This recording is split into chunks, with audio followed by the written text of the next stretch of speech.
I want to welcome everybody as you join the Housing Hangout. We are recording, and I do ask that as you come in, we mute your microphones. Feel free to say hello in the chat, introduce yourself, organization that you might represent, town that you're from, name that you like to be called, and pronouns that you prefer. We have folks literally from all over the country today. I see folks from DC, Philadelphia, and all over North Carolina. I want to welcome people who've been here multiple times at our housing hangouts.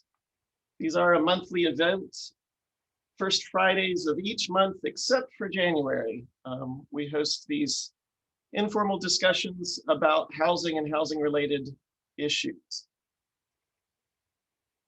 Again, as you come in, please say hello in the chat. Tell us where you're from, what organizations you might represent, and your preferred pronouns.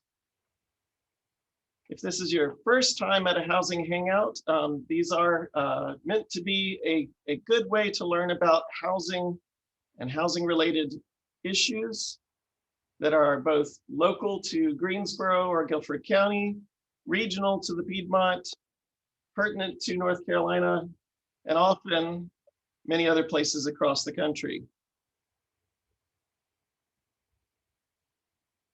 We have about 118 who signed up, so it takes a few minutes for everybody to trickle in. We'll officially get started at about 12:05. Again, feel free to say hello in the chat, introduce yourself, the organization that you might represent, where you're from, and any preference in pronouns. We do encourage you to keep your cameras on so that we can see the people who are gathering in our chats. Too often now in the time of COVID, we don't get to see other people's faces. We talk to cameras and screens and really don't get to see audiences. So we encourage you to participate with your nonverbal feedback, your waves, your thumbs ups, and certainly through the chat. After our panel presentation, we will have time for a question and answer. During the presentation, feel free to drop questions into the chat. I'll be keeping a stack of questions and ask those questions in order.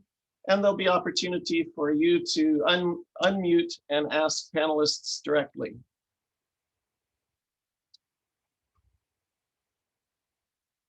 See lots of folks that we've seen many times and a few new names.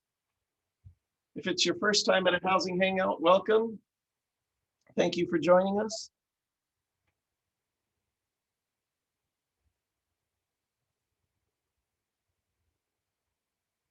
We've still got folks entering into the waiting room, and I'm cycling them through as quickly as we can so that we can get started.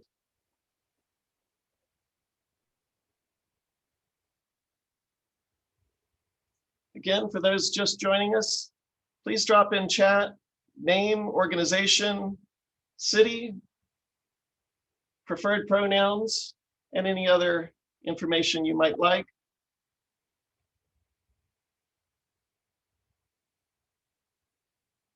And we are recording, just to let everybody know.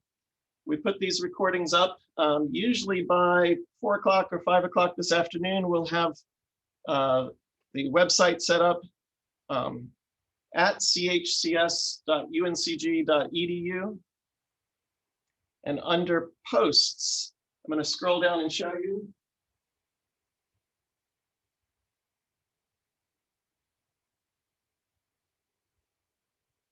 Your latest news, you will see an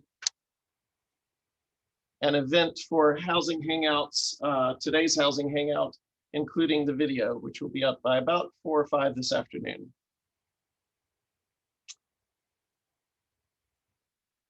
Again, those joining us, please drop in the chat an introduction so we know who's with us. It's always very useful to know who's joining us on these calls. I've seen folks with Reinvestment Fund, National League of Cities, Habitat for Humanity, AmeriCorps, construction folks, planning folks, government officials, nonprofits from all over North Carolina. I'm going to run through just a few upcoming events. I'm going to close off this screen. Sorry, as I move back and forth between two machines here, but I'm going to drop in chat first off a special event that we've just booked at go.uncg.edu contaminants. And I'm going to show you that screen so you can see what we have coming up on March 19th. On March 19th, Friday at noon to 1:30, we have Housing, Health, and the Environment, Contaminants in Soil and Drinking Water. And this is very relevant for those who live in Greensboro. We have Dr. Emmanuel Obengesi from A&T University. He's in the Department of Built Environment, and he studies the impact of the environment on people's health. He's especially interested in disparate health outcomes that result from lead in soil in residential yards. And so he's just completed a study called Lead Distribution in Urban Soil in a Medium-Sized City. That medium-sized city is Greensboro. He sampled over 500 homes across Greensboro looking at the contamination of lead and whether or not it was at unhealthy levels. He saw that there are disproportionate impacts on low-income and minority communities in Greensboro, partly due to the age of housing and the materials used in those houses. We also have graduate student, PhD student, Love Odetella, who's at UNCG's Public Health Education Department. Love has worked with my center in sampling water in Southwest High Point, in one neighborhood where we saw high blood lead levels of youth. She has a new paper that's coming out. It's actually in its final revise and resubmit in the Journal of Exposure Analysis and Environmental Epidemiology. Love and Dr. Obengesi will be speaking then on March 19th from noon to 1:30. You can register just as you did for this event at the Eventbrite website or by using that Go link that I shared in the chat. And I'll share that one more time since we've got folks that are just coming in. Go.uncg.edu contaminants. Another event that we have coming up is our Buffalo Creek, South Buffalo Creek Workday. Let me share that screen and link. Each quarter, we go out to two tributaries of the South Buffalo Creek that cut through the Cottage Grove neighborhood and the Bingham Park area. Some of you might recognize Bingham Park is built on a landfill from the 1925 to 1953 period. And there's a lot of contamination that's been leaching out from that landfill into this creek, as well as debris and other materials. We're spending time every quarter cleaning out the stormwater way, removing trash, debris, bicycles, fire hydrants, you name it, we found it. We found a manhole cover one time in the creek. This workday is a volunteer opportunity from 9:30 to 11:30. We meet at the Cottage Gardens Resource Center on Apache Street. Dropping the link to sign up in the chat, it is go.uncg.edu/Buffalo Cleanup. That's in the chat if you'd like to copy that. We have only 50 spots due to COVID. We limit it to 50 people. We'll provide coffee and donuts, sandwiches for lunch, trash bags, gloves, and other materials. We've got a great crew that comes out from UNCG and A&T, and we're looking for community volunteers to help out as well. I'm going to open it up if anybody has any other events or housing related news.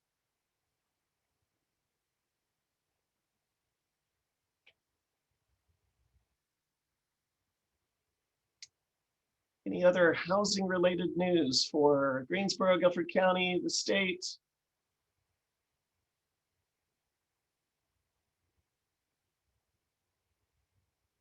Okay, if not, I'm going to move on with our program. Today we have Greensboro Builders Association and Community Housing Solutions talking to us about construction, building materials, and the difficulties that have resulted from COVID, from supply issues, from labor issues, resulting in higher cost of housing. Cheryl Collins, the executive officer at the Builders Association, has assisted in putting together this panel along with Jim Sandnoff, who's the director of construction and operations at Community Housing Solutions. And I want to thank them for getting this panel together this month. I'll introduce first Phil Warwick, who's president of the Piedmont Wholesale Engineered Products and Certified Repair, Inc. Phil has more than 35 years of experience in the building industry. He currently serves as a national delegate with National Association of Home Builders, chairing their resolutions committee and serving as the vice chair of Custom Builders Council. Phil has served as the president of both Greensboro Builders Association and the North Carolina Home Builders Association. I'll turn it over to Phil.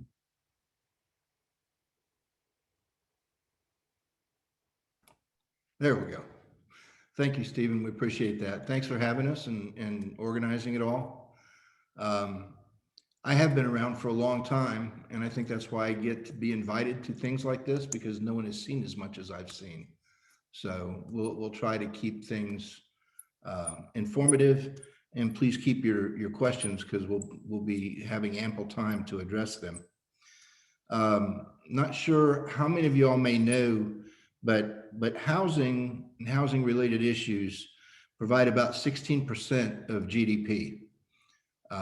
That's a big number. Housing typically leads the country out of recession. And it's because things can happen so quickly, and it has such an impact. If you just think about housing and housing related items, it's not just building the house, it's furnishing the house, furniture, curtains, all the other assorted things that go into a house. So there's a lot of other things that go into it. Right now, we're in a great time from the standpoint of how it looks on paper. Single family production is up about 5% year over year. Multifamily is down about 10%.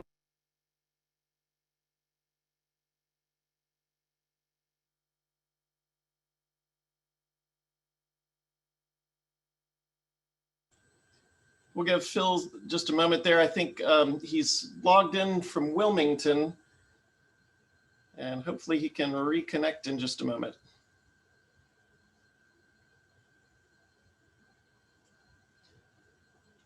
I'll mention Karen has dropped in the chat information about eviction moratorium. Federal ruling on evictions may affect Guilford County and the state. And she put in a link to a CNN story about that eviction moratorium found unconstitutional. It looks like we lost Phil there for just a moment. I think what we'll do is as we wait for him to rejoin us, Will, do you mind going ahead and starting with your presentation? No, happy to. Thank you, Stephen. Yeah, happy to be here today with everybody. Uh, this year, I'm serving as the 2021 president for the Greensboro Builders Association, um, which is about a group of about 600 industry members around the Greensboro area. Um, I'm also the president of Granville Homes, and we are a custom home builder operating in the Triad. Um, so what I wanted to speak about today is really how all of this is affecting the guys, the builders, boots on the ground, how it's affected me day to day. Um, so in order to do that, I feel like I need to kind of explain what we do at Granville Homes. Um, so to kind of back up what we've done in years past, yeah, in 2020, our average sales price for a house was $368,000. Um, And right now, our average sales price for 2021 is $398,000. And we're not building bigger, nicer houses. We're building the same things we were last year. Um, the other aspect that has changed is usually we have about 20 houses going at any given time under construction. And about half of those were pre-sales, meaning they were under contract before we started building them. We're building them specifically for a customer, and then the other half are we're building speculatively for somebody ready to buy an existing house that's ready to go, move in ready is what we typically refer to them as. Right now, I've got about 23 houses under construction, and they are all pre-sales. So the demand is very high right now, even though the prices have continued to go up. Um, so that annual comparison, a $30,000 increase since mid-year of last year is pretty substantial considering the increase from 19 to 20 and 18 to 19 was only a few $1,000s on an average sales price. Um, and that's kind of a big deal in the grand scheme of things because every $1,000 an increase in median new home price pushes about 154,000 households on a national level out of the market. So going from a $30,000 jump is pushes a lot of people out of the market, which is something that we got to consider. Um, so talking about how what we're doing now to kind of combat the increased prices and labor shortages. Um, I felt like I needed to kind of explain the different types of builders that are in our region and what we're doing and what the type of builder I am. So we've got production builders slash regional builders that typically build an entire community. They build a few different floor plans. They might have 10 floor plans that they build with different options and upgrades, and they all offer a base price that is you can upgrade and change your colors and do all your selections. Then on the other end of that spectrum, you've got a custom builder, which is typically contacted from somebody that owns land that wants a custom home built specifically for them. They work with an architect or draftsperson. The builder prices out the house, to their exacting specifications, and and gives them a price. So now with that challenge, with lumber prices and other material prices fluctuating so dramatically over the course of a build of a house, we're starting to see a lot more builders insert escalator clauses into their contracts that kind of establish a benchmark at the beginning, and the customers agreeing that if prices go up a certain percentage amount, that's okay. But if it goes over a certain percentage, then a conversation needs to be had, and the contract can be terminated. Um, and so that can be kind of a scary scenario for some customers and builders. Um, but you don't want to get into a situation where you're building a house for a customer that can no longer afford the house because the increase in labor or increase in material prices have gone up so much. So if you address it during the build, hopefully you can make some adjustments on some of the finishes and to still keep it within budget. Um, the production and regional builders that have base prices, one of the things they are doing to combat this increased pricing is a lot of them are just increasing their base prices across the board. You know, they might see a jump in a $20,000 on a $250,000 house jump overnight. So some of them are incrementally increasing their prices. So they're increasing, you know, a few $1,000s every few sales. So they might go up on their base prices on their houses, $5,000 for every fifth house they sell in that community. So this is also, you know, helps with the appraisals as we kind of increase the sales price over time versus having one big giant jump that we've got to contend with on appraisals. So my company is kind of in the middle between those custom builders and the production builders. So, and I guess I consider myself a semi-custom builder. So we're doing a little bit of both of those. So we've got some escalator clauses in our contracts, you know, to protect us against dramatic price increases. And then we have some communities where we have established base prices for certain floor plans that we've gone up on price already, and we're incrementally increasing those over time as the houses sell.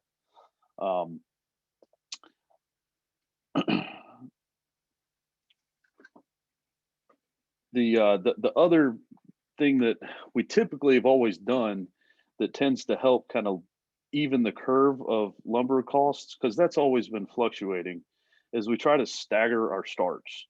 So at any given time, we have 20 houses under construction, and it takes us about 20 weeks to build a house. So, you know, that means we're starting a house and finishing a house every week. Lately, at least in our market, the weather has not been very cooperative. So this week I'm actually starting 6 houses. So with 6 houses all being started at the same point, I'm buying lumber at the same time, so I don't get that dollar cost averaging to kind of absorb a lot of that, you know, fluctuation. So that hopefully is not going to be a challenge for us in the future, and we're going to be able to continue to get back to our staggered start strategy.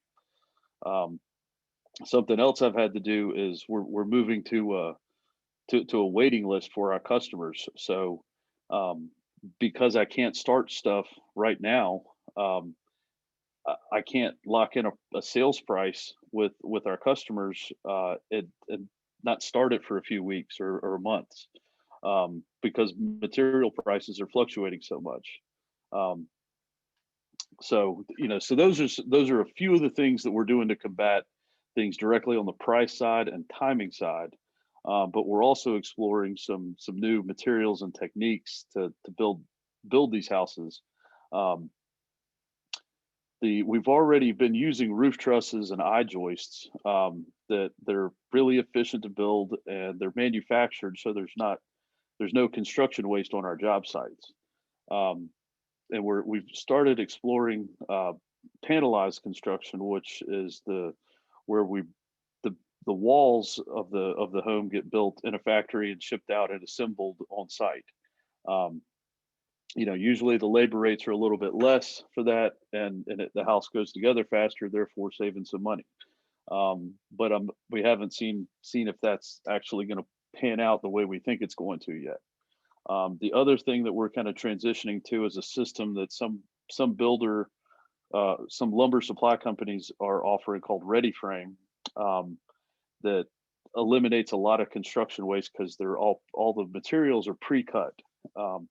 So those sort of things are helping reduce the amount of lumber we have to buy to build a specific house, and eliminating waste. The other aspect of building a house is the labor side. So we've got the materials that are going up, but also the labor rates are going up, and there's a lot of factors at play there. They've continued to go up over the past few years, mainly because there's people getting out of the business. There's still an increased demand, and they simply can charge more because there's the demand for it and there's less supply. So, and what we've noticed is when labor rates go up, they tend to stay up until some catastrophic crisis, makes everybody, lower their prices to kind of stay in business. Where material prices can fluctuate up and down, um, labor rates tend to be more evenly going up. Um, but the labor pool is the bigger challenge, to keep our machine running. So what we're doing is we're trying to make it as easy as possible to be a subcontractor to us. Um, and that's offering, flexible, payments, if depending on if they want to get paid once a week or right after a job, if they want to get paid through PayPal, or pick up a check or a wire. We're trying to make it as easy for them to do business with us as possible. So they'd rather do business with us versus another builder. Um, Something else we're doing, we've always done this, but we're just being a little more diligent with it and taking more care. We're making sure our jobs are ready for them when they can be there. And we're making sure they're doing it right when they're there. Now, this is something we've always done, like I said, but we can't, since everybody's schedule is so busy, we want to make sure that when they show up at a job, they have everything they need, that the house is ready for them to do their job, and they can get out and get in and get out and do it right the first time. So we don't have to wait for them to come back and get back on their schedule. Um,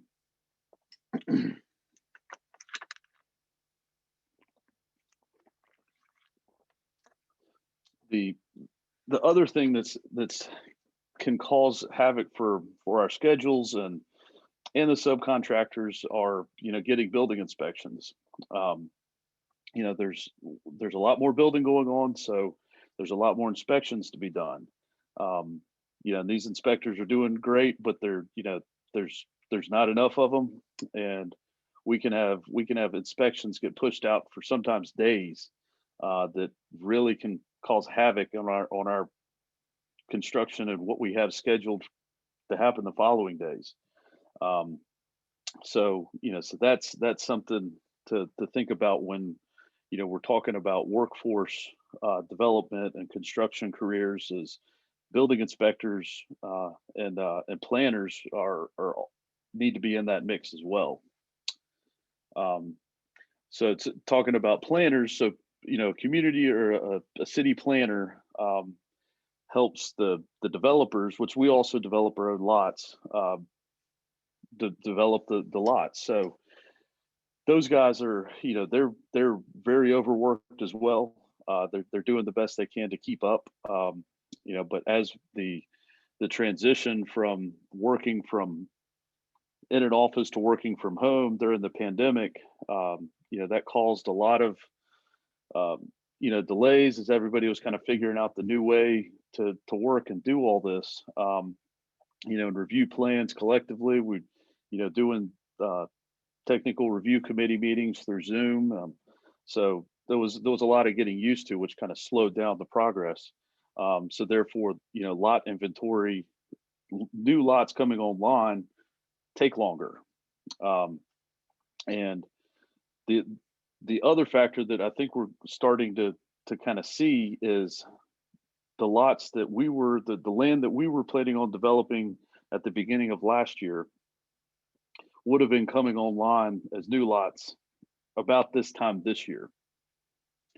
But because of the pandemic, we, lost support from investors and banks. So a few of those deals, got either delayed or completely lost.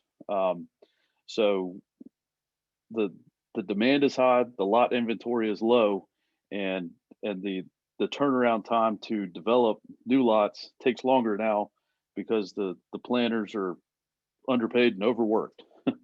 Um, so it's also kind of created another anomaly that's been beneficial to us as developers. The houses or the lots that are more challenging to build on, uh, that have been around for a while, but it was too expensive to build a house on it. those are getting, bought, and houses are getting built on them, which, is cost more, but now there's more lots available. So that are just challenging, but the house drives the house price up. Um, so the next thing I wanted to talk about is the supply chain here. Um, the way I'm kind of seeing everything kind of shape out the past few months is our supply chain was kind of a just-in-time manufacturing scenario, and then it's gotten stressed because of the pandemic. And lumber costs right now is one of the aspects that's spiking. Um, and I'm worried this is, one of the beginnings of some additional, you know, things further down, the more manufactured products in the supply chain that leads to houses starting to increase. That's going to need to be contended with. Um, so just wanted to throw that point out about the supply chain. As I kind of wrap things up. Um, but overall, that's kind of the perception, the perspective from a local, pretty small home builder in the Triad right now about how the material and lumber, or the material and labor is kind of affecting us. Thank you, Will. We've got several questions that are adding to the stack that are in the chat, and we'll present those after all of the speakers have had their turn. They'll be relevant to, I think, everybody who's speaking. We're going to go back now to Phil. I think we've worked out the internet issues there, and let you jump back in. Hopefully I'll stay. I apologize for that. Not really sure what happened, but we're back. We were talking about building being such a large part of gross domestic product. And that's key, but very seldom have we ever been in a situation where we've had such headwinds from the standpoint of material costs and lead times going out. Keep in mind, we have a situation where, 15, 20 years ago, when we were doing over 2 million housing starts, we were able to do all this, and the price of materials were able to keep it a reasonably low level. We're just a little over half that many housing starts now. So it's a little bit of a surprise that we're in the situation that we're in.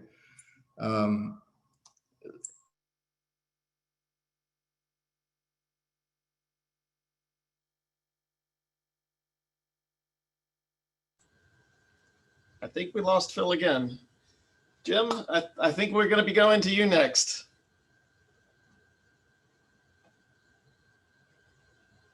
Well, while Jim unmutes, I'm going to read his bio real quickly.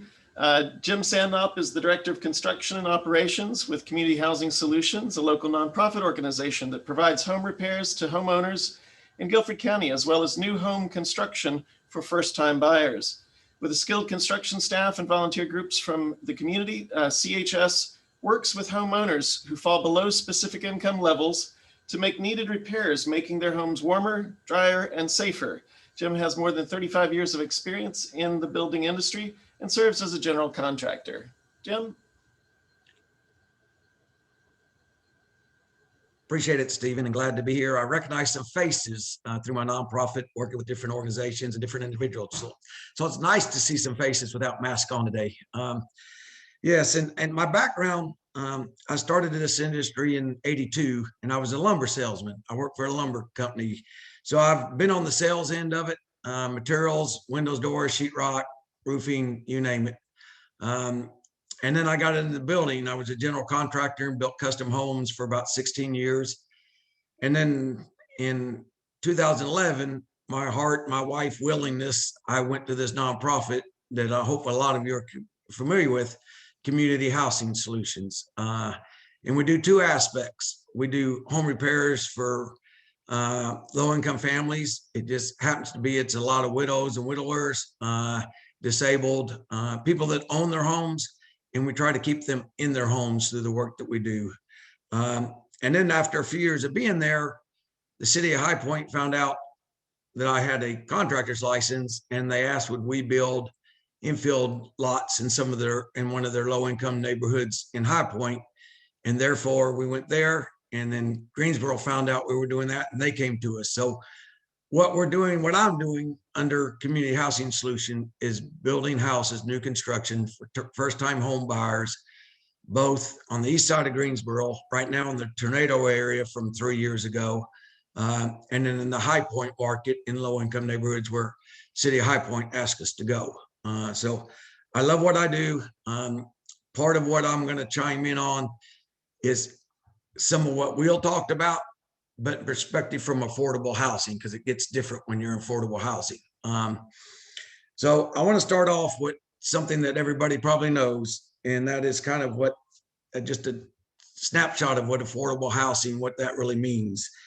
And what I found in short words is affordable housing is housing deemed affordable to those with a medium household income or below in your area. So you take the medium income, if they can afford on a medium income in this area of Greensboro, that is, and it's at that or below, affordable housing.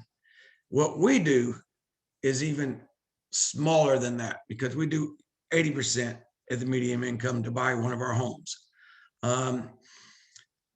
Tract builders, a lot of them in Greensboro, they build affordable homes, but where they build their affordable homes is where they can buy a tract of land, put in 100 houses, 50 houses, maybe even more, and they can control the environment they're in. Their laborers are all right there together. It's profitable to do that for them, but they don't do it on the east side of Greensboro because you can't find a tract of land. We're doing all what's called infield building, where you've got lots in old houses, and some of them been condemned or taken over by the city by taxes, or some of these, the ones we're doing now, destroyed by tornado 3 years ago, and it had to be condemned. Well, a for-profit builder, it's hard for them to come in and do one-shot houses in one spot. They want to have control of a neighborhood. So this is where we come in, and we tend to deal with people on a lower income than the tract builders that are building what is defined, could be defined as affordable housing. And even some of the tract builders, they don't want that stigmatism of affordable housing. When I say affordable housing, that I do affordable housing to somebody at my church, in my neighborhood, they automatically think I'm building HUD housing, HUD type of developments, and that's not the case. So tract builders won't go in there and build where I'm building. The opportunity that we have to build in these neighborhoods, all of our homeowners that we get, is it's not planned this way, but are coming out of the neighborhoods that we're building these in. So we're serving a community that wants to be in the neighborhood that they grew up, that their family has always grown up in, and they now get to own something instead of rent something, and something that they can call their own. And the pride and the joy that they have in getting that is tremendous. So with that, I'm gonna turn the page, hang on. All right, so I'm gonna talk about a study that that the National Home Builders Association did, and it's gonna talk about the obstacles that builders have had more relative in 2020 that they haven't had in the past. And it says, builders report several factors contributing to a lack of affordable housing in 2020. Including shortages or delays in obtaining building materials, rising material costs, particularly in the lumber pricing, excessive regulations, and regulations or municipalities maybe have their own that are not necessarily code enforcement, but excessive regulations that they want to control different things or add money into their pool of county funds. And when you're building custom houses, you add that to the price of the home, and that homeowner will pay that burden. When you do that for the type of houses we're doing, and I have to price a house $2,000 more for excess regulations, it prices people out of the market. They don't have the funds to take on that increased price in that house. It prices people out of the market. And then the other thing beyond excessive regulation is a shortage of construction workers. Will talked about they're trying to do things up front and make it enticing for laborers to come and build his houses. And he's got some repeat plans in a confined area. It's harder for somebody that's building isolated from all the other building that's going on in the county to get laborers to want to come over when they got all the work they want over here and they can control their guys because they're close by. So it's harder for us to get laborers. Most of my laborers are coming from people that I dealt with when I was in the construction for profit. They have come along and are willing to work for me because I have a building relationship. But other people that are in the neighborhood that would like to use them, they don't have a desire because it's not cost effective for them to come to the east side of Greensboro or down in the south side of High Point. So getting that labor force that is already shrunken to build in low income neighborhoods is a harder entity than the for-profit that has a controlled neighborhood that they can come in. And then the last thing that they said is impacting affordable housing in 2020 is lack of buildable lots. So for the true person, that first time home buyer that we're trying to attract into our homes, for profit's not coming in. There are no 100-acre lots out on the east side of Greensboro that a tract builder can come in and build affordable houses. And so there's not a lot of inventory to go around for people that have a job, can pay a mortgage, or paying rent as high as what these mortgages are right now at 2.5%, but they don't have a means to get into one of these houses because they don't have the down payment program that conventional banks want and all this. We work through a third party to help these low income families that have a job and can afford the payment on the mortgage, but they don't have the down payment money. So we work through a third party entity that works with them to get them qualified for a 30-year mortgage. Usually the down payment is forgiven on the back end of the loan. They don't have to come up with the front end of the loan. So this allows them to afford these houses where they are. And a lot of times they're paying less in rent or less in mortgage than they were in rent. And the biggest thing in our new houses, because of the energy efficiency of them, they're paying a lot more in utility bills because they're living in houses that were built in the 20s and the 30s and the 40s without insulation and paying absorbent. I've had homeowners paying $500 to $600 in utility bills during the winter. So when we can get them in our energy efficient ones, and it's $42 for their average heating and cooling per month, it's just a tremendous resource that then they have disposable income to buy that furniture, to buy what Phil talked about. Industry generates more than just building sticks and stones. It's furniture, it's a lawnmower, it's washer and dryer. So it gives them that disposable income to have other things. How does all this affect affordable housing for today's market? The increase in prices and material delays. Stephen, if you would, bring up my first exhibit, or PowerPoint, I should say. So usually the builder, when there's an influx in material cost, it's usually just a seasonal thing. Like lumber, it's always gone up during certain parts of the year, and you kind of ride it out for 2 months and it goes down. These lumber costs have gone up steadily from last year. OSB, building the same house a year ago in last spring, OSB board, which is used for the roof and the wall sheathing, I looked up an invoice and I paid $8.94, not even a year ago, 11 months ago. That same piece of board, 4x8 board, is $30 now. So it's almost 4 times the cost just for the framing. My framing cost for a house on affordable housing we're talking about the minimum you can build for what we build, has gone up from about 12 to 13,000 to double to 24 to 26,000. So we haven't, the houses, there is no profit in these houses for us, but through subsidies, we're able to eat this right now. The homeowners have not had to go up that we had under contract, but that's not going to be sustainable going through the next 2021. We're already seeing our prices, just like Will is, having to go up.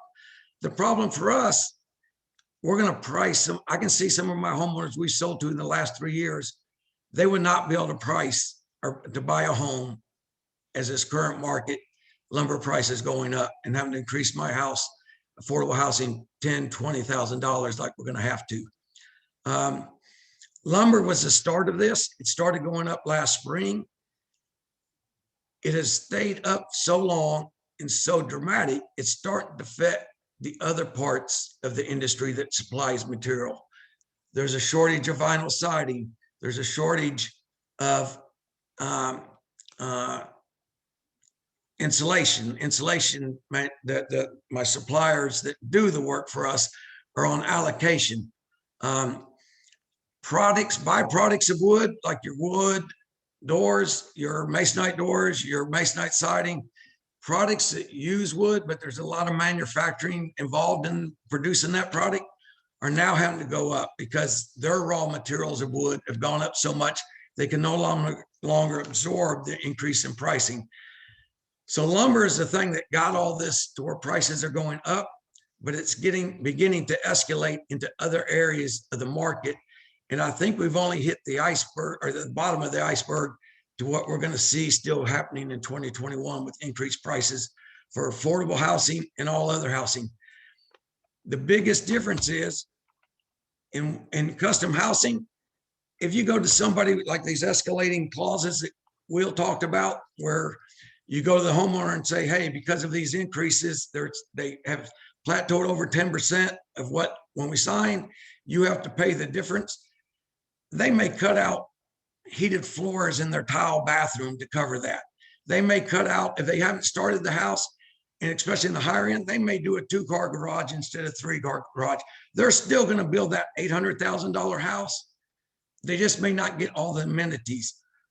If I had those clauses and I had to go to our people that we're trying to build affordable housing and said, you got to pay $10,000 more, I would price them out of the market. I don't have anything to cut. I don't have, well, let's just cut here or there. We are building them the most quality that we can and energy efficient, but there are no frills to cut out. So it's affecting affordable and the low income that we're trying to hit and get into these houses in these low income neighborhoods. It's probably impacting them more than any other sector of the household. Everybody's going to see increases. It's hitting everybody equally, but it's the low income person that can't afford to stay in the market to buy a new home. So, I'm sorry, and I bring that sheet up. I went a little bit longer than I thought with that, but Steve, I'll bring that sheet up. So with this is unprecedented. They go to the top first and we'll go back down. So this is something that came out, the North Carolina Department of Insurance. If you don't know who writes a lot of codes, it's an insurance company. They do a lot of code enforcement and new codes because they're the ones that pay out insurance policies. They see repeated offenses of why houses catch on fire, why kids get electrocuted through sockets and sticking metal things, and why people have fall hazards. So the North Carolina Department of Insurance writes and dictates a lot of codes, and that's where codes come from. Once they get them in the books, they don't like to backtrack. They don't like to give something back to the builders and let us have a relief from something because they know it's going to cause them problem. It currently says you cannot go on with your house and insulate it, sheetrock it until the whole house is dried in. Windows and doors are in place. It's house wrapped, and it is what's considered a dry, so that insulation and sheetrock does not get wet after you put it up. But this COVID-19 has affected so many plants. When your window plants, your siding plants, they're out in the country. They're in West Virginia in the country. they're in places that COVID, when it hit their communities, it hit them hard and they had to shut down for weeks at a time. Some of them maybe had to shut down, open back up, and 2 weeks later had to shut down for 2 more weeks. So it hasn't driven up their cost of material, but it's driven back the timeliness that they can get builders their materials. So because of this, and if you go to the bottom of the page now, they came out with this resolution that is allowing builders to build their house, wrap it tightly with house wrap without windows and doors, and then go ahead and insulate sheetrock. And if you read the bottom line, it says this recommendation, however, ends when the shortage of windows and doors related to COVID-19 ends. That's the effect COVID's had on this industry. These low income or these production builders, they're used to turning a house 60 days, 90 days at the max. I went out to one of their neighborhood a couple weeks ago. They had houses with sheetrock, light fixtures inside. I saw one where they must have let the homeowner go in and put the mini blinds in the windows. It had mini blinds ready to move in. Landscaping was done. Had no vinyl siding. Vinyl siding is out 8 to 12 weeks. So it makes it hard on the small builder or the small production builder for affordable housing to build in a timely manner that they can turn these houses over and still be profitable. Time is money, and all these shortages are causing the timeline of a house on a small house that you got to turn over quickly to be spread out longer, and it's costing money and interest and your how it affects your laborers. They can't come and get the house completed. The framers can't come and frame a house and put the windows and door in a week and a half time. They have to come back 4 weeks to put the windows in, and that's money to them to have to come back and put the windows in. And you can take that down now, Stephen. How all this fits the different trade people. Electricians are having a problem getting breakers. If you can't get all the breakers go in the box, you can't get your CO. If you can't get your CO, you can't close. There's one of the breaker company has 60,000 back orders of one type of breaker. So it doesn't matter if you can get all your other breakers. If you can't get that one breaker you need into your house, that builder's not getting the CO. That electrician's not getting that CO. How does that sometimes affect the trade person? They can't get paid for that job. A lot of track builders, especially, they won't pay their bills until they get a past inspection from that trade person. They can be 99% done, but that one breaker can keep them from getting their inspection. And so that money to that electrician is being held up. Windows and doors, we talked about the shortage on them. They're 8 to 12 weeks out. They used to be 2 weeks to get windows and doors. My framers have to come frame a house. I have to hold money from them because the house, they can't complete it in one shop. They go back to the west side of Greensboro and continue building houses. And when I get them, I have to hope I can get them back in a timely manner to come back, put the windows and doors in, and then I can pay them. So they're getting held on stuff. Time is money in this business. I talked to my HVAC guy that does my heating and air. They had a 10% increase in the fall. They're getting ready to have a 10% on sheet metal, and their supplier told them it's going to double or triple come summertime. Those cost increases, lumber started it, but it's getting ready to affect all the others. My vinyl siding guy said, you better order vinyl siding before you ever start the house and tell me what color, and I'll tell you if it's 8 weeks or 12 weeks out. And it used to be I could call my vinyl siding guy. I'd tell him 3 weeks ahead, I got a house coming up. I'd tell him the week before the color I wanted to use and the type of vinyl, and he'd come do the job. But that's no longer the case. And it affects, like I said, affordable housing because they're smaller houses. You're trying to turn them over quicker to keep your costs down, and you can't do that. You can't do that. So it's going to price people out. Lighting has become a problem. A lot of the lighting appliances.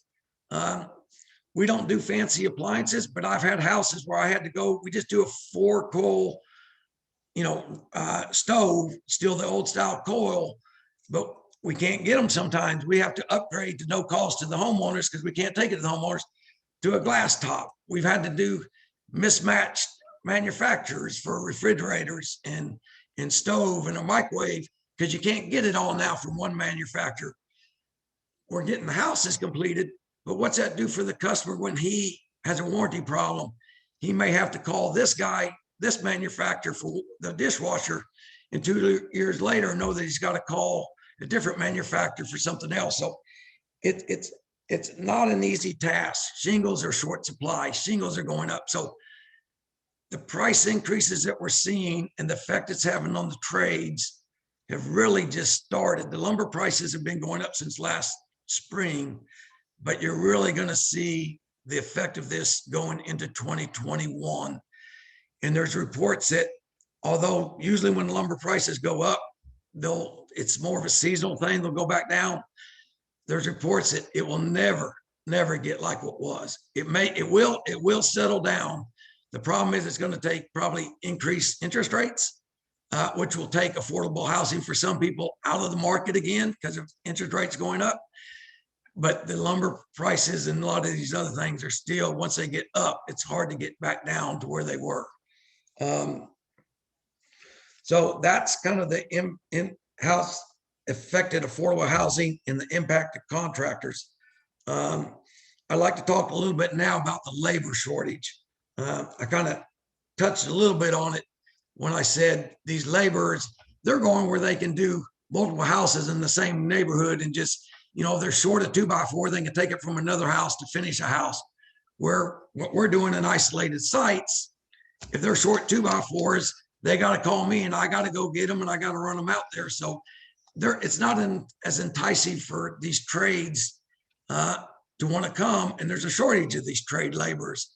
I'm going to on a report on a survey that was done, and this survey was done to the general public, not within the industry.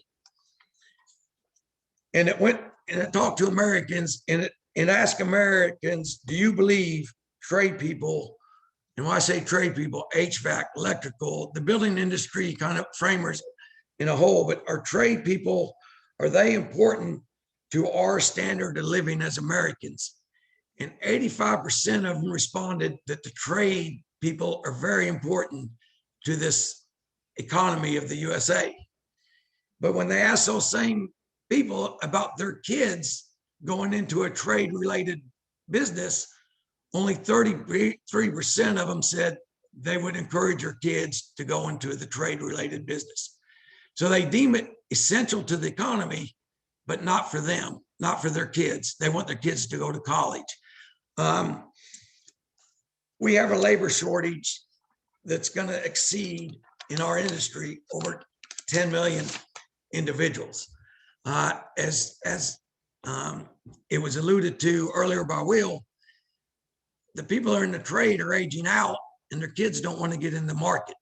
Even the Hispanics that came over, whether legally or illegally, as they're aging up and have had a framing business or a masonry business or painting business, their kids are wanting to get that college education. So having that influx of them taking over the family business, they've been Americanized. They don't want to take over their businesses. So, and Americans don't see it as a glamorous job, even though in the 30s and the 20s, being a brick mason, bringing the labor was considered a skill. Now it's a job that people don't want. So we got to re-educate the high school kids into there's good money. You can work hard. You're going to work hard, but you can work yourself up and make money. And because people are having to leave their business behind when they retire because there's not somebody to take over, there's opportunities for you to own your own business, be your own boss, if you will manage yourself at a young age and not get into all kinds of things that just mean you're living paycheck to paycheck. There was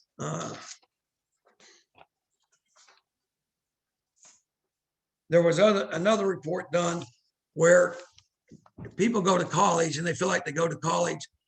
There's a large number of people that start college and never finish college, come out with debt, and end up getting in the trade-related business because that's where they find themselves. There's a lot of people that go to trade school. Over 21% more people go to trade school and finish trade school. 21% more of those trade school students will find a job in their industry over somebody that finishes 4 years of college. In other words, that 4 years of college won't guarantee you as much a job in your field. I went to college for 4 years, got out, was a lumber salesman. I did not get a job in my business administration with a concentration in personnel. I got a job in the trade industry, and I love it ever since. But I thought I had to go to college. But if we would educate the high school kids, if counselors, if we can get before them and let them know that it is a reputable way of making money, there's good money to be made, and probably more than ever before, you can write your own ticket to how successful and what you look like 10 and 20 years down the road in this business. I got a short video. The National Home Builders Association has put this together, and we're trying to emphasize, and Will, as president this year, is putting an emphasis on educating the high school kids. And we're going to go into classrooms and try to educate them about the limited labor force and where there's a great opportunity for them to come into this field. And I apologize because I started to lose my voice yesterday, not COVID, and it's getting worse. So, but if you will, Stephen, just show this video. And it's just showing different aspects of this industry, what you can make and what there is out there to get. Stephen, if you'll show this video. America was built by hand, by hardworking men and women with a passion for building, creating, and innovating. By 2028, more than 1 million craft professionals will be needed in the residential construction industry, and the demand for well-trained and skilled tradesmen will continue to grow. This is your chance to earn a great living while building America. Find your future in the construction trades. Carpenters turn a design into a reality. They work from architectural plans to construct the wooden framing of a building. Electricians install, maintain, and repair the electrical infrastructure of a home, from circuit breakers to lighting fixtures to video, voice, and data. Plumbers install and repair the water systems within a home that run through everything from the kitchen and bathroom to the laundry room to solar hot water. HVAC technicians work for a more sustainable Earth. They install and maintain heating, cooling, and ventilation systems throughout a home. Masons are one of the oldest and most respected trades in the building industry. They are craftsmen who work primarily with brick and stone and tile to create functional art. Painters put the final touches on a home. They paint all interior and exterior surfaces to protect them from damage by water, mold, and corrosion. Participating in the NAHB Student Chapter program will give your students an in-depth, hands-on look at all of the building trades and help them develop the leadership skills they need to enter the residential construction field. Visit nahb.org/trades to find out more.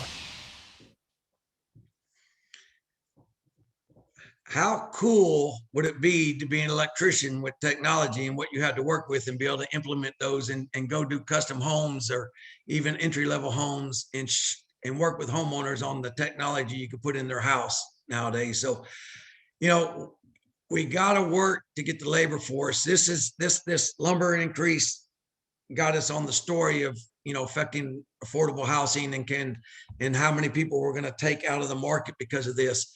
But this labor shortage is going to be the next thing, and the price increases in all the other different industries of vinyl siding and roofing and electrical shortages.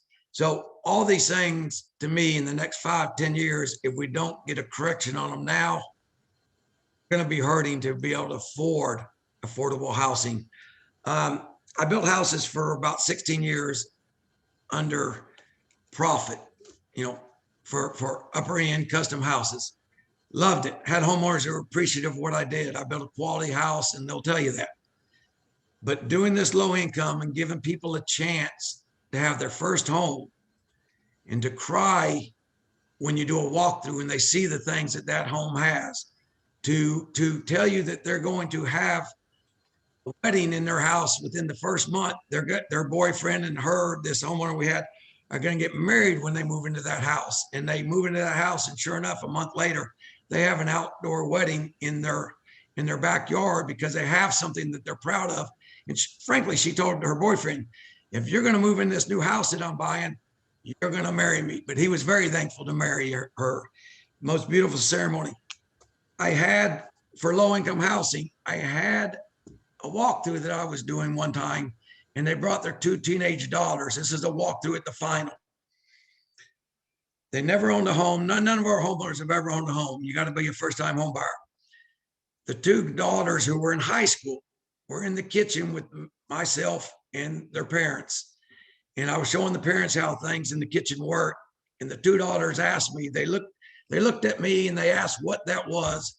And they painted to a black box that was underneath the kitchen countertops, just to the right of the sink. And it was 2 foot wide, 34 inches tall. I would assume a lot of you know what I'm talking about if it's next to the sink.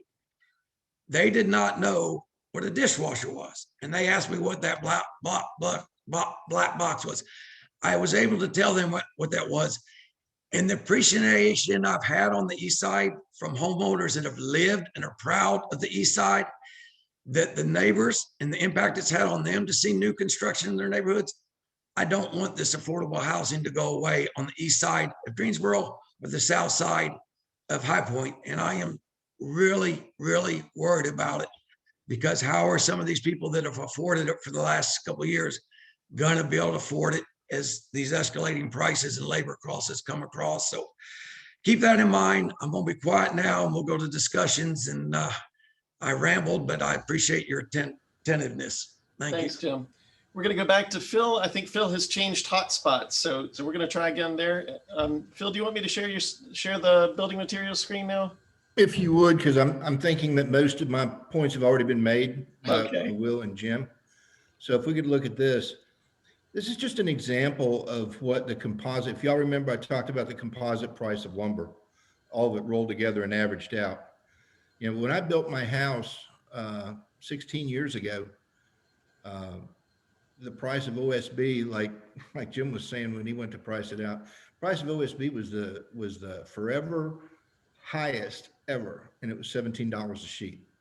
And it is $30 a sheet now, going to 35.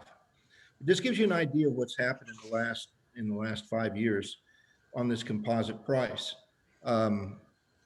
It started out about $350 a thousand. 1,000 board foot is just a measurement within the industry. But as you look at that, the price has tripled, going up into, I think that's a September number. Yeah, September of last year. And there's no real difference in here about what's really happened here in this spot right here where it goes down. And this will get into the advocacy piece a little bit. We had intensive conversations with the past administration in commerce and the trade reps going to the Canadians, because a third of our lumber comes from Canada. I saw a note in the chat box, but a third of our lumber does come from Canada. And so we went to them and asked them why there were mountains of lumber sitting on the north side of the border waiting to be shipped in here while the prices were going up. And Wilbur Ross says, well, that sounds like collusion to me. And so he went to the Canadians and they said, we don't know what you're talking about, but the prices of lumber came down. So that's just an example of what can happen. What's going on now, I can't really tell you, but let's go to the next slide real quick. And you'll see that there you go. The high spot where it's at 900, that was where the old graph ended. When we asked them to bring the prices down, that's where you see the prices dipping there. But now they're back up above that. And they're even actually above this. This number is a couple weeks old. So what's causing it to happen?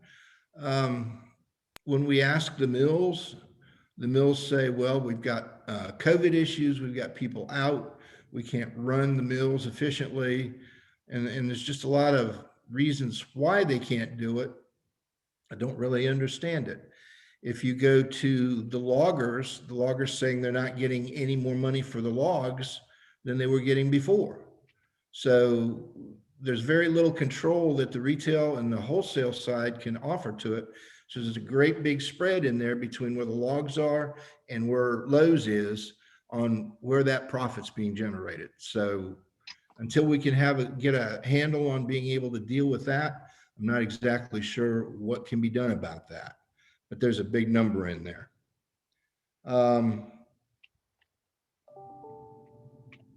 I think, Stephen, that's the biggest thing I need to show. Let's go ahead and do the questions. Yeah. And we've got a bunch of questions that have come in. I'm going to back up to the beginning of them. Karen Spigner asks, how safe is it really, is ready frame construction in areas hit by severe weather? She follows up with, how will your company address the influx of ex-felons and their need to learn a new trade? And finally, in developing new lots, does it interact with eminent domain? So 3 questions from Karen Spigner to start us off with. Ready frame construction in areas hit by severe weather, influx of ex-felons and need to learn a trade, and eminent domain and how it plays with land use. Who wants to take those? I guess I'll take that one since I think it was asked while I was presenting, and I brought up ready frame. So the ready frame system is not it's a process that's not different than how we build a house normally. All the lumber just comes to the job site pre-cut, and then we assemble it just like we normally would a regular house. The benefit is you have zero waste or very little waste on site, and it eliminates the need for one additional laborer that on framing crews, they call it the cut man. He's there, all he does all day is just cut all the lumber as the guys framing the house call out measurements to him. So it eliminates the need for that position, which in theory, brings the cost down. So that's how the ready frame system works. So it's not any different at the end of structurally. But there are a lot of standards and codes that we have to follow as far as making houses sturdy enough and strong enough with providing hurricane straps and and bolt down patterns and specific patterns. And that's what the framing inspectors and the building inspectors look for to guarantee that the house is going to be sturdy enough to meet building code. Talking about the influx of additional laborers from getting them trained, there's a fair number of programs that I'm familiar with that these folks that want to enter the labor force can get training in through. GTCC is one that just the technical community college here in Greensboro, for those of you out of state, they can get training in. And then a lot of the larger commercial contractors and subcontractors have training programs that will train somebody that has little to no experience. Can I help with that just a minute, Will? Yeah, go ahead, Phil. I'm sorry, we kind of piggyback on each other, but NHB has a program right now that is focusing on different areas, like the Army is a big deal, and the Navy and the Marines. When folks are getting out of the service, we're providing technical training for them and training so that they can go in and learn a trade and actively go right into the workforce. We're also involved with prisons in most of the states, where we're trying to teach them trades. When they come out, you have the stigma, but if they come out, they've paid their price, and we really have had no real issues that I'm aware of. But there's a significant population in the military folks that are coming out and the prison folks where NHB is actually making a huge impact. I'll let you go on, Will. Yeah, thanks for sharing all that too, Phil. And I saw in the chat, and I have hired ex-felons before that were trim carpenters that we trained, and so we do that. We kind of take what we can get. Um, so and I think Stephen, can you remind me what the question was about the eminent domain?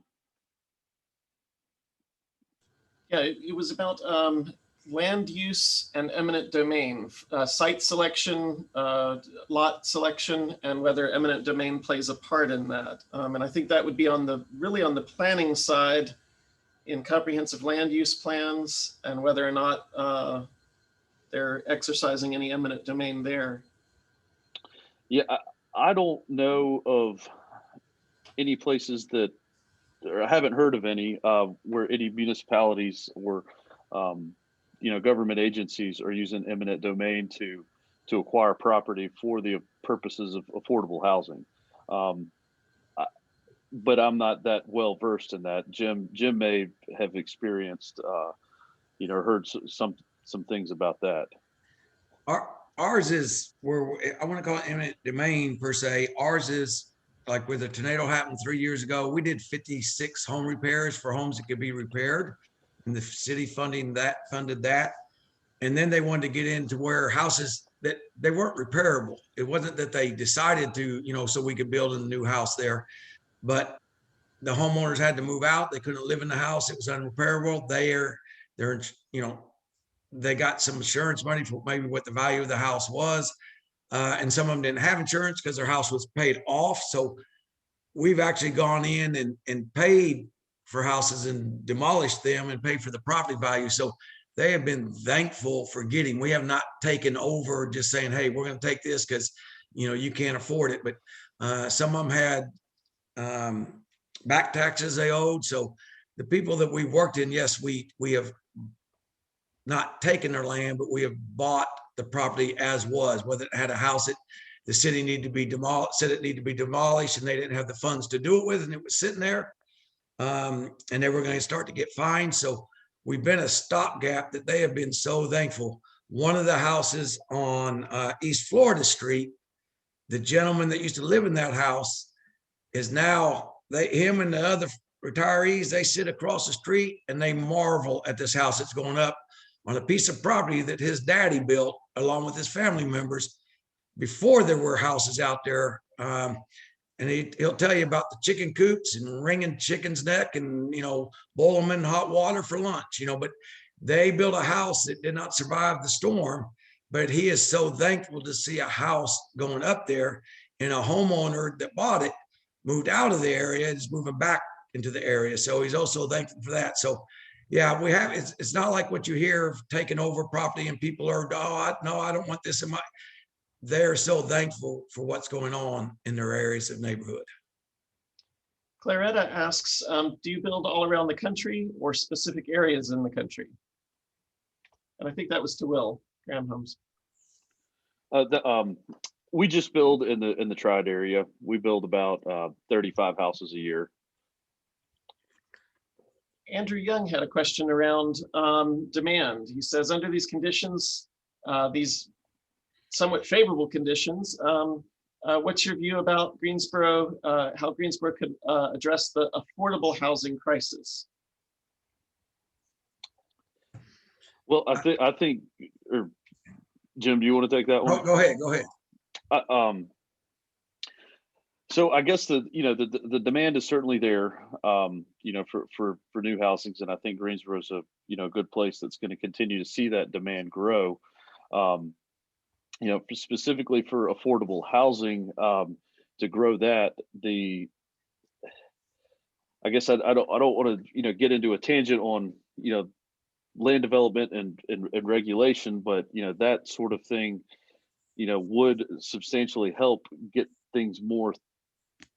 more projects through in an affordable housing component, as we're continually being regulated. So most of the time on land development issues, the discussions between developers doing a large project, that's for a market rate builder, and the land development ordinances are being adjusted to more regulate their development, but it's a blanket regulation over the whole city. So those regulations are then also having to be followed by guys like Jim and Habitat for Humanity that increase their prices. Where, in most of my neighborhoods, what I can absorb those costs, but like Jim was saying before, a lot of his people can't afford those increased, regulations that make it just harder and longer and more expensive to develop land for those single family lots. So I'm not sure if that really answered the question. Yeah, if Jim or Phil wants to take a stab at it, go ahead. Yeah, the simple way of putting it is what Habitat in my organization, Community Housing, do. We're at the bottom tier. So if I got price increases, there is not I'll just go down to this next level of housing and absorb their costs. No, if you can't absorb my cost increase, there's nowhere else for them to go down under. If they can't go up with me. And that's my concern for a lot of these low income families that are so great families and so deserving of these houses. They just need the means. And I'm afraid what it's going to look like in a couple of years. Robin Lane says, excellent presentation. Does harvesting of trunk trees and lumber for pellets to be sold overseas affect the price of lumber for housing? Phil, is that a you thing? Say that again, please. Does harvesting trees for pellets to be sent overseas, I believe for particle board or other types of composite, affect the price of lumber? Most of the trees that are being used for pellets and things like that are made out of aspen. There's very few that are not being converted into local things. When you take a tree nowadays, if you're going to make OSB out of it, you flake the whole tree out. If you're going to make lumber out of it, you have to cut it off, and you have a lot of waste. And the waste is saved and then moved over to the pulp side, because any waste factor is still wood, and it can be chipped up and made into paper or packaging or whatever they have to do. And the same way with plywood. You have to peel the veneer off of the core of the plywood, and that center core, y'all have seen the landscape timbers that go around. Well, that started out as a piece of a tree that they had peeled the outside off, made plywood out of it, and used the other thing for landscape timber. Now those center things are being used also for pulp and for paper. So there's very little part of a tree that's not being used to its full extent. As far as export goes, I'm really not up on the export side as far as chips and flakes. I know way back when the Japanese had mill ships that would actually go into the West Coast, into Portland, and buy these huge Douglas fir logs, 3 or 4 feet thick, and load them on the ships and actually make lumber and finished product and unload them in Japan and build houses out of them. But they were paying a whole lot more money than we would pay for it, and it really wasn't contributing to any shortage. So I think we're doing a fairly good job. A lot of the areas are restricted. A lot of the areas are federal timberland. We were able to get that opened up in the last 4 years, but the new administration shut that off. And so we're working with them on the advocacy side to try to get that opened up again. Things that are as simple as we have to be able to build roads to get the lumber out. They just stopped us from building roads. So that kept us from harvesting the lumber, which caused the price to go up. So there's a lot of little political games being played on all sides, and it gets very frustrating for those of us out here. We're committed to affordability, like Jim said and Will said, and sometimes it's really hard to do. Will, this next one's for you from Richard Poole. Do you have a relationship with the community college for new labor? Yes, absolutely we do. We have a relationship with the community college, NCA&T, Guilford County Schools, and several other organizations around the area that are working with students to to either train them or place them in a job. And that's one of my key initiatives this year as the president of the GBA, is to, develop that workforce and provide the necessary programs and connections between our existing members that are hiring the these folks or these kids, with the educators, because there's not really a great system connecting them right now, and that's what I'm planning on trying to do this year.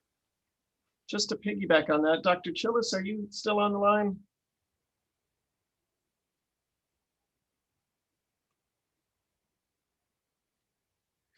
I'm not sure if she's still with us.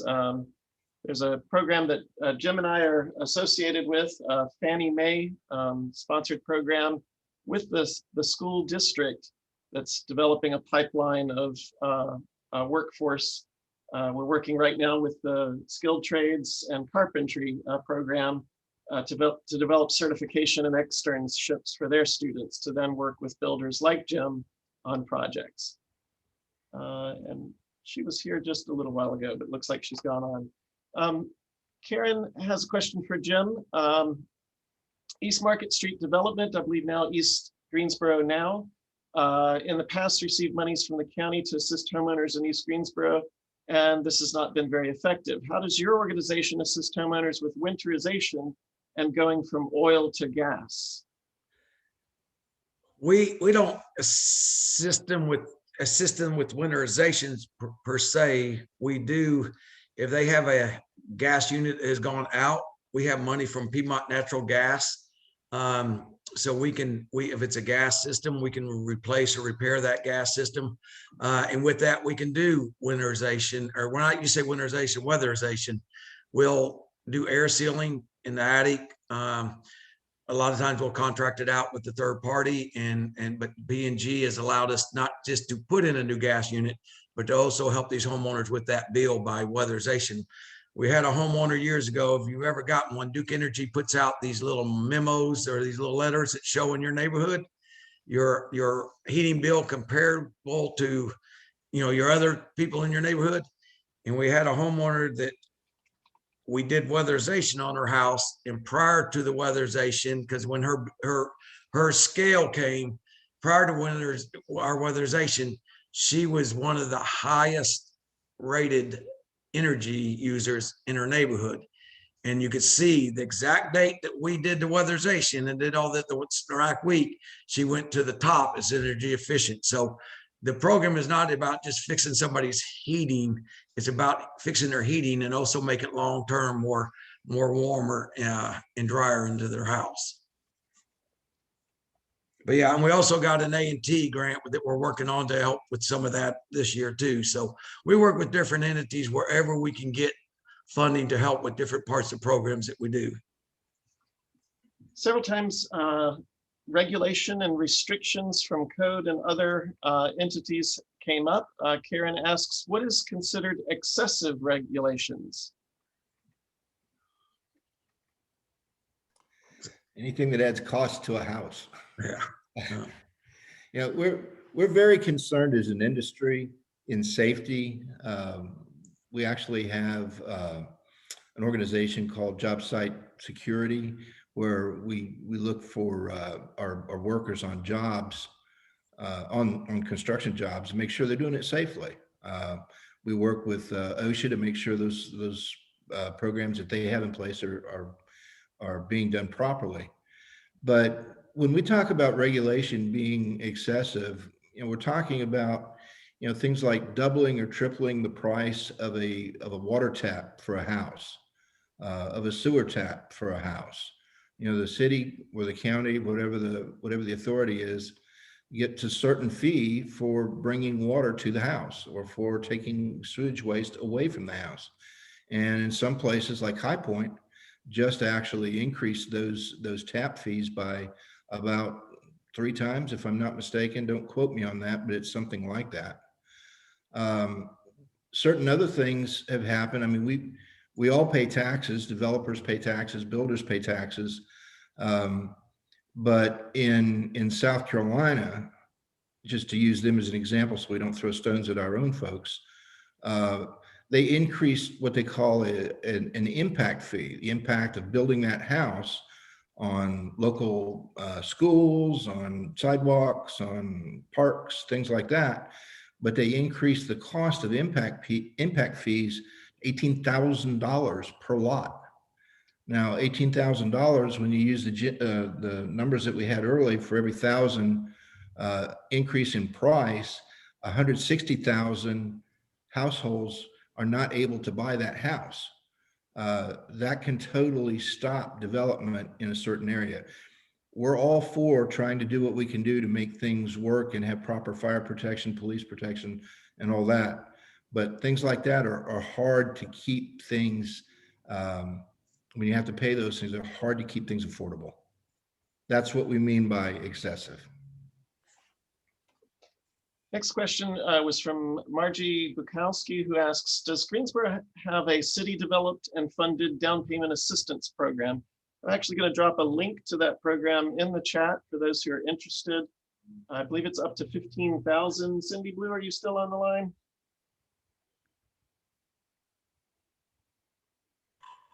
Stephen, I've already put it in the chat. It's about 2 or 3 down from that question. Okay, thank you. There's assistance there and how to go about applying if you know anybody that might qualify. And the city of High Point has some assistant money, and there's programs through the state that we work with that also has some assistant money. So there's a way of getting it. And it's mostly about the down payment where people don't have that money up front. There's a question from Robin Lane around the what kind of profit margin is there? And we know that the profit margin changes between affordable housing to market rate housing to luxury housing. But what kind of profit margin is there in building currently?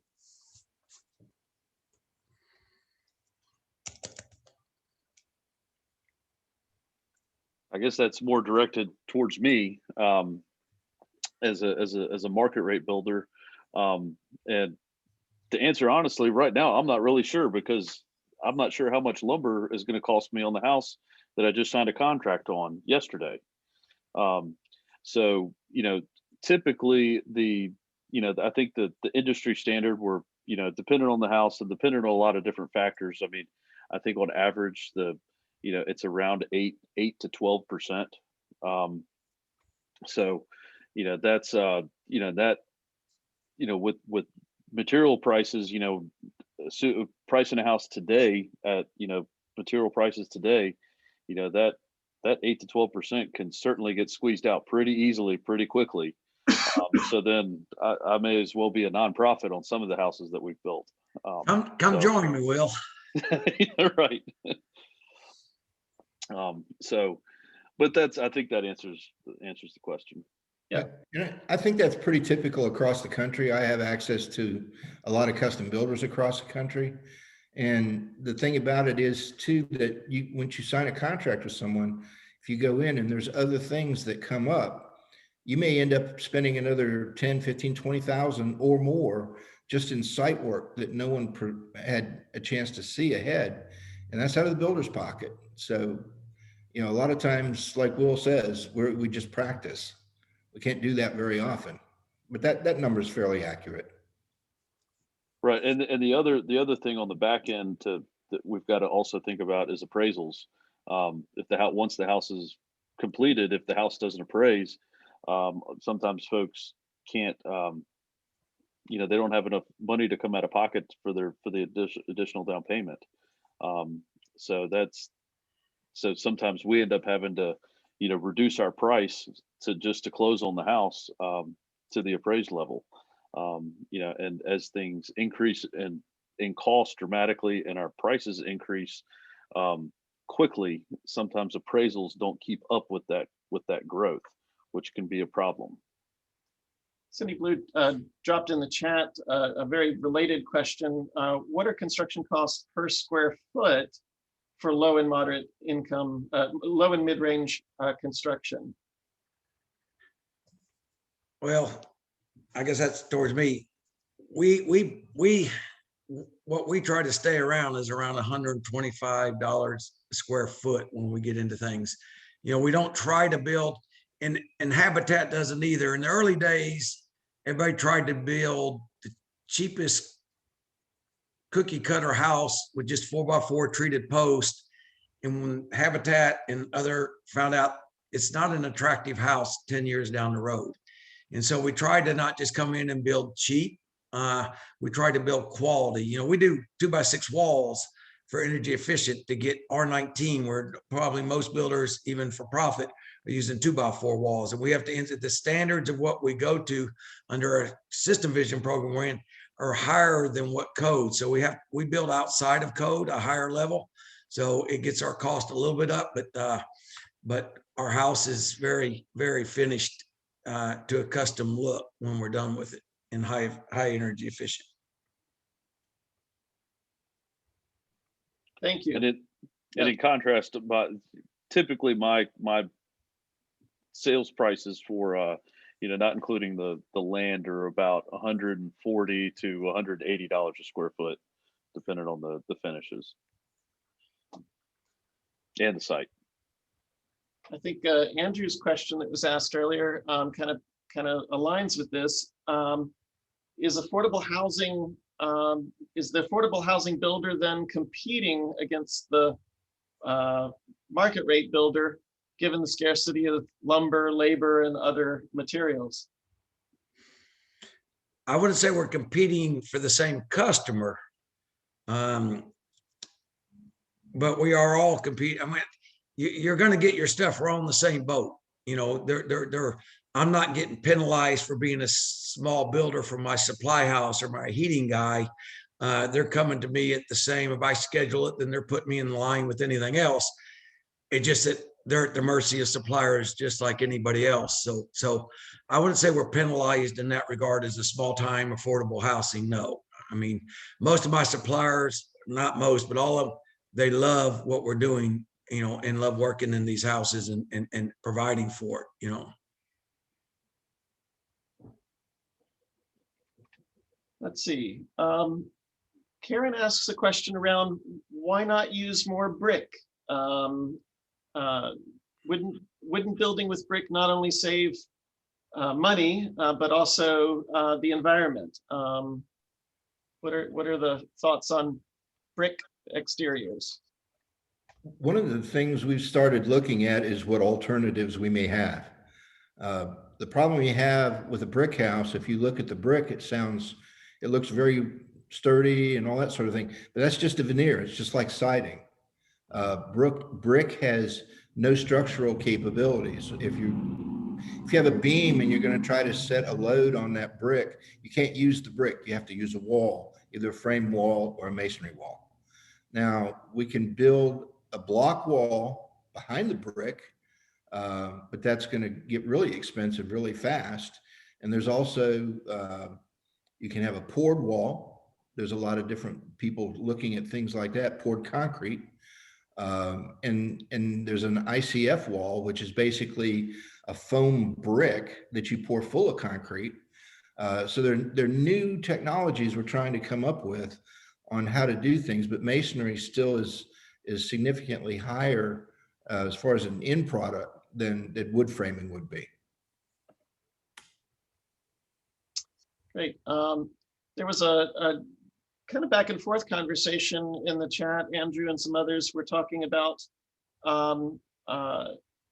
the direction of youth going into skilled trades, that while it might have high pay, there's a need for better worker protections, and that many are not insured or working as independent contractors. Can you talk about that a little bit?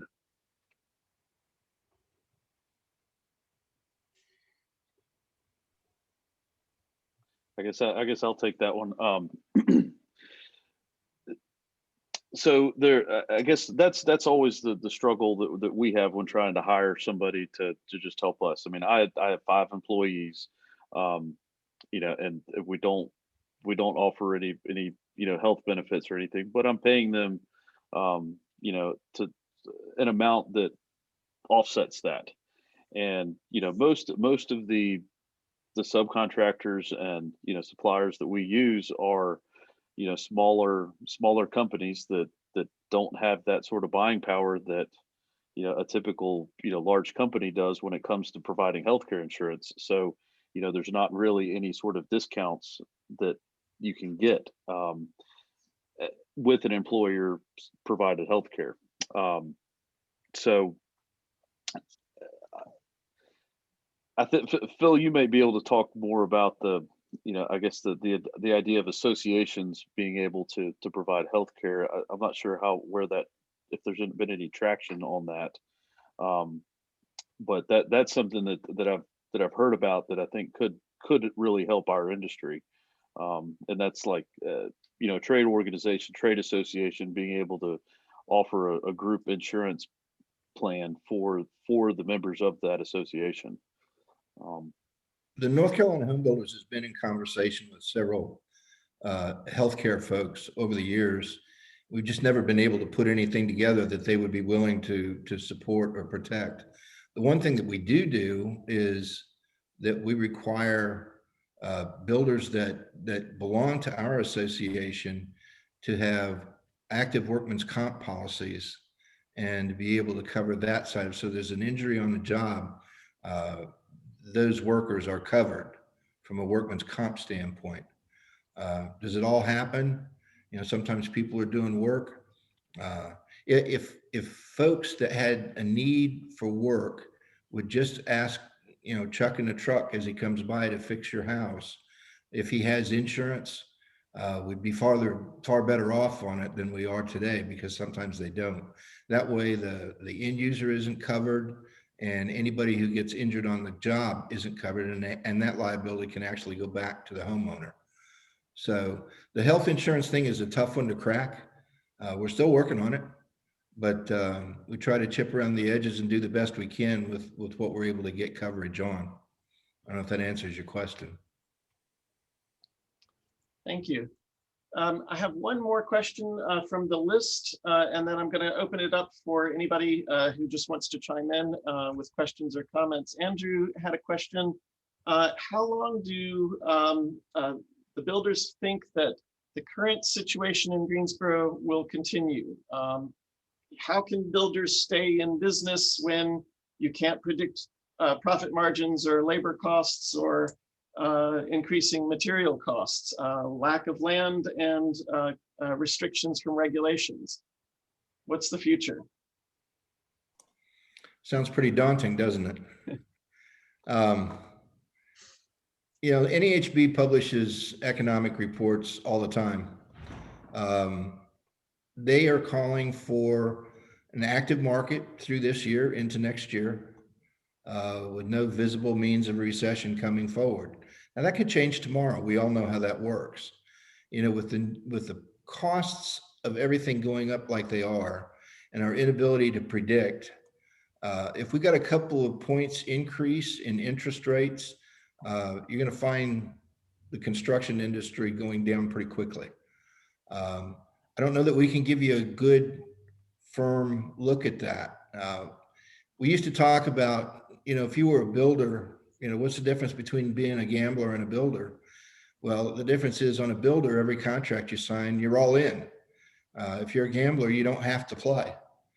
But a builder, you never really know what might happen. And that last contract you sign might be the last one you can do. So I don't mean to sound morbid or anything. There's a lot of guys that do a great job and they're good at predicting. All we can do is give the best indication to our homeowners that we possibly can, and try to do the best deals that we can with our suppliers, and understand that we're just working through this next cycle. And I think too, like for Will, he's constantly adjusting his price because he can. And the guy that was going to buy it at $385 may be a different guy for the same house if he has to go to $425. But everybody's in this whole thing together. Everybody else is. It's not like they're going to go find another builder that's not having all these other price increases. So they'll adjust in that regard, and people just won't maybe get as much for that, same price. And like I said earlier, my biggest concern being in this where I'm at with the community housing solution, there is no place for that person that gets priced out of mine to go. There is no cheaper housing market for them to fall into. So that's the builder, because it affects everybody. Impact fees. There was a little town on the northwest side of Guilford County, I won't say who, but years ago wanted to put a 15,000 impact fee for schools for any lot that was going in there.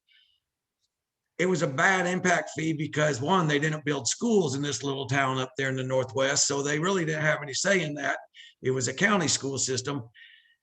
But two, it would have impacted those builders individually versus somebody in the town next door, people in Greensboro, because that builder would have costs that weren't shared by everybody else. So what's going on now, it's being shared by everybody, and builders can adjust and will adjust as it's going. It's just new.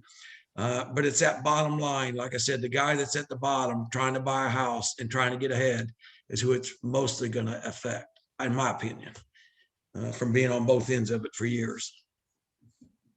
We've had the opportunity to host Fannie Mae and national advisors, local Charlotte, UNC Charlotte School of Realty experts who've talked about this issue of bifurcation in our market currently. Those with professional incomes have done very well during the recession. Low interest rates have been beneficial to them. Realtors are banging business on sales of existing homes, and that market has done well. But Jim, as you've said, those who are in the affordable market have been unemployed, their incomes reduced, and already limited means have become more limited means as they face evictions or foreclosures. So we see this bifurcation. Jim has pointed out the bifurcation in the city. The east side and west side of the city is having different development patterns and different building patterns. I want to open up and just in these last 10 minutes, are there any other interesting questions that you might have or points that you'd like to see addressed about our building in Greensboro? Stephen, can I ask a question? Certainly. This is to Jim, and just, having heard a lot of these terrific presentations by Stephen and his center, but I mean, when I'm listening to this stuff and hearing from the other, when we talk about safe and affordable housing from your vantage point, are we talking about that is automatically subsidized housing? It's got to be subsidized somewhere, somehow, right? Because it's not going to make it on the regular market. Is that like a fair thing to say? Or tell me what that actually. Yeah, the housing, that's why you don't see for profit. So that what we have more costs than what the appraised value. Appraised values have to go against everything else around in that neighborhood, so when they come out. So our appraised value is going to be less than what we have in that house. Now, we do, like I said, when I talk about some of the things we do, we want them to get 2 cars in the driveway, not have to park in the street. We want to do an energy efficient house. We do a lot of things to this house that adds to cost that a standard, if I was for profit trying to build over there, I wouldn't do, but it's very difficult to make money. So yes, so through city funding that they have through the state, through different, we're trying to build through different sources. Wachovia Bank, for the houses we are doing in the tornado area, they gave us $200,000 to purchase lots, and we are going in, we're trying to purchase these, not take these lots from people, but give them, in some cases, more than a fair market value for if they didn't have insurance on this house to begin with, and it got, because of no means by themselves, but a tornado that came through. So we may pay a little bit more, my boss, just because it's where it's needed to get them out from under where they are. So yes, in the end, we don't make money, we don't lose money, but we have to turn in a budget, say this is where we are, and they will come back to us and tell us whether or not they approve that we can do these. So I am currently on my 4th house in the tornado area from houses that were affected by the tornado. and got 6 more to go. And we'll continue to do houses, but this is where we're concentrating now. Deborah Franklin? Yes, hello. This was a great discussion, and whoever thought of this is great. And my question was, I can't remember the person, but they had mentioned how their father did well in his trade. And just looking at the comments about the health insurance and, oh, that was Valerie. Just looking at the comments, is that when, so I'm encouraging the young people to get into trades and maybe hold off on college, but are we talking about the same dollar that Valerie was talking about? Will these kids earn the same, will these kids have the same standard of living is my question.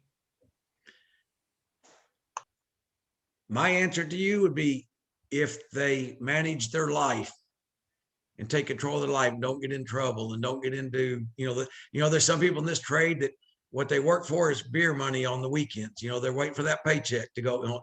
But if they manage their life and can see the potential, my painter who is going to retire at the age of 60, he put his 3 kids, he's a house painter.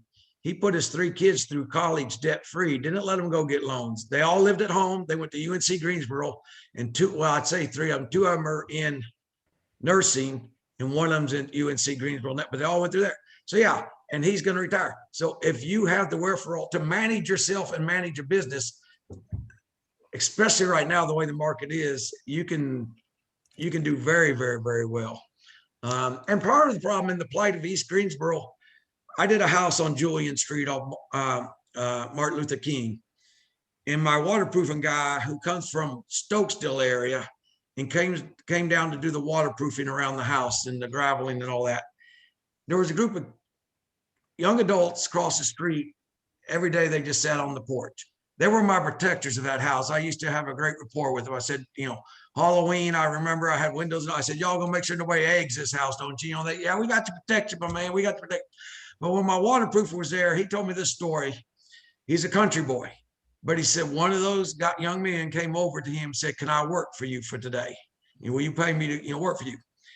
And my guy said, I'm gonna give this guy a chance. He come over and asked. So he said, yeah, you want to help us dig around here and get this cleaned out because it's all muddy. So he worked for him for the day, and the guy paid him. And he said, we're gonna be back tomorrow. You want to work tomorrow? And he said, yeah. So he worked for him for a second day. Okay. At the end of that second day, he said, my guy that does my waterproof, he said, one of the hardest workers I've seen. He offered the guy a job right there. He said, you want to come to work for my company? The guy said, I got no license. I got no means. The work in this trade is not on the east side of Greensboro for the most part. It's not, the multi-building is outside of the east side. He said he would have hired this guy, but he didn't have the guy from Stokesdale. He couldn't come down a half hour to pick this guy up and then a half hour to go to a job. And then, that'd be too. So there's potential there, but there's got to be help somewhere. I don't know where it comes, but it just broke my heart that here's somebody that wants to work, but didn't have the means to get to a job. Valerie. There are many stories about folks that, excuse me, did I interrupt someone? Nope. That's okay. Go ahead. There Bill, are and many then Valerie stories Jones about next. folks that in a situation just like Jim described, man comes in and he works hard and he shows up. You'd be shocked how hard it is to get people to just show up for work anymore, even in these trades. But if you come and you work, you can be running a crew, in a 2 or 3 years maybe, and past that, you may be owning your own business. So there's a lot of plumbers out there that started just working as a helper or electricians, and they're now making multiple hundreds of thousands of dollars because they own their own business. Trades are extremely hard to come by right now. And if you have a good one, you have a good reputation, you will never, ever worry about work. And without trying to be the wrong side of anything, I know an awful lot of kids that went to college that right now have no real visible means of support. Nobody likes to talk about that, But there's a lot of kids that went to college and got degrees that really didn't provide for any kind of ability to go out and get a job. I got one at home. Yeah. So. Valerie. Yeah, I was just gonna share. I was thinking, my father grew up on a farm in Georgia, and so him and he had lots of brothers. They have trades. My dad laid tile, his brother made cabinets, and so my family has seen being able to do things with your hands as being like a way to make a good living. But I've been a mental health counselor working with children for 20 years, and what I kind of see a lot of in my field is that if a child has like a low IQ and we feel like they can't succeed in college, then those are the kids that they're pushing and says, well, you can't go to college, but you can learn a trade. So instead of it being like, hey, you know, like you're really smart and this is a good option for you, like even the really smart kids, we kind of, and maybe it's our society, maybe it's just because I work with kids with mental health problems, but I'm just seeing this attitude to where trades are for those who can't make it doing something else. Yeah, the tracking. Trades are going the Army, one or the other, right? Exactly. I want to thank our speakers, Jim, Will, Phil. We've had a great conversation, many great comments in the chat to that effect. This has been educational, instructive, and helpful for all of us who are concerned about housing issues. I've just dropped in the chat our Twitter, Eventbrite, and Facebook pages. If anybody'd like to follow the center. Again, these are monthly housing hangouts on the first Friday of the month. We will have on March 19th, Friday at 12, a special session, not a housing hangout per se, but a presentation on findings from two recent papers, one on soil and lead contamination and its impact in Greensboro, and one on water quality, drinking water quality in High Point. Really urge you to come out and participate in that non-hangout special event. Thank you very much, everybody, for your 2 hours of time on a Friday. This has been a great hangout, and I appreciate you being with us. Thank you. Thank you for having us. Thank you. This was great. Thanks, Valerie. Thanks, everybody.